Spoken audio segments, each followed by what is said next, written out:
Metro Detroit golfers, I'm Chad. And I'm Ben. And we are here with a Tuesday tip of the week. The last couple of weeks, we've talked about committing to one thing, sticking the landing, and then the PVC pipe. So what we're trying to do is get your attention more on the target side of the ball with those activities. And what we're going to talk about today is going to fall in line with that. So one thing that you can do is a skill that is severely under-practiced and something that you definitely want to develop if you want to become a better player is target awareness. So what's the deal? How are we going to practice it? How is it going to support everybody around Metro Detroit getting better at golf? This is a very serious thing, folks. Yes. Yes. So if all of you at home, just think of any other sport that you've ever played. So if I'm playing baseball and say I'm the pitcher, what do you think my attention's on? The catcher's mitt. If I'm Matt Stafford getting chased around the pocket, guess where my attention is? On the receiver and what I'm trying to do with the ball. Firing the coach. Big on. Yes. So any other sport that you typically play, your attention is always on the target, but then there's a sport called golf. And most of the people we work with when we first meet them, like, well, what are you focused on during your swing? Well, making sure I get my butt out. I got to make sure that the club goes this way, and then my right arm's got to fold, and then I got to turn, and then I got to lift my... Well, there's no attention on the target. So can you imagine playing catch with one of your friends and you have no idea where they are? It's like you have great mechanics. Yeah. But you don't know where the target is, or your buddy. You would never hit the target. Right. So a lot of times what we notice with golfers, their focus is so internal that there's no attention outward. And if the player just kept their attention outward on the target, they'd probably play a hell of a lot better. It definitely free up. So we've talked about the free swinging motion and commitment to one thing and all these things. So a lot of people come to see us, their laundry list of things seldom includes the target. Yeah, very rarely. So you're like, well, where are you trying to hit it? And then we can tell by the look on their faces that it's nothing that they had considered.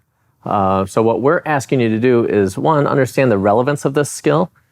Two, start taking some action on it. And three, that you can see that it's much more fun to play the sport with a target focus in mind, trying to get the ball to do something relative to target versus being solely about the golf swing. So how, for some of you have simulators in your garage, or you can go to Oasis or come in here. How would people practice this target awareness skill? Yeah, so really getting behind the ball, determining what that target range is, and then just keeping the target in mind while you swing. So there's two different types of target focus. So you have players that are much better with what we would call as a broad focus. So I'm just trying to hit it in this area. And then there's other players that are much better with the narrow focus. Like I'm trying to hit it at that leaf. You have to determine which one you are. I will tell you which type of player I am. I am a broad focus guy.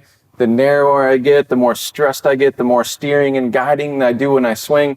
So I go broad. So the broader my target is, the more free I am with my swing, and the closer I actually hit it to the target. So there's no right or wrong? No, there's not. You got to try both and figure out which one you are. Yeah, so running the experiment is the only way to determine. And you'll know. It's kind of like your favorite music or your favorite wine. You know what you like, and you'll find out real quick. Yeah. Okay, so you're broad. Yeah, I'm broad. Some just keeping your attention more like at the trees-ish? Yeah, so really, I'm going to use a pretty big area. So I'm going to use the point of this tree and the point of this tree, and I'm just going to try to hit it between them. I'm going to try to split the uprights like Jason Hansen used to do back in the day. Yes. What about Prater?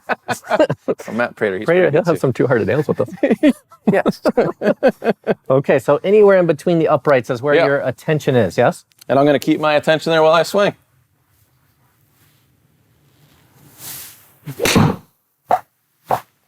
It's good. Yeah, somewhere in the uprights, yeah? Yep. Okay, so back to the 1 to 5 commitment scale. That's why, 3 weeks ago, this skill is so important.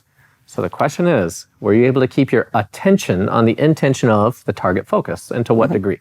Yeah, I was a 5 there, so I just had my broad little range, swung freely, launched the ball right between it. It was no problem. Very good, because you practiced it. Yes, a lot. I mean, every single round of golf I play, that's definitely one of my play calls. I use this one all the time.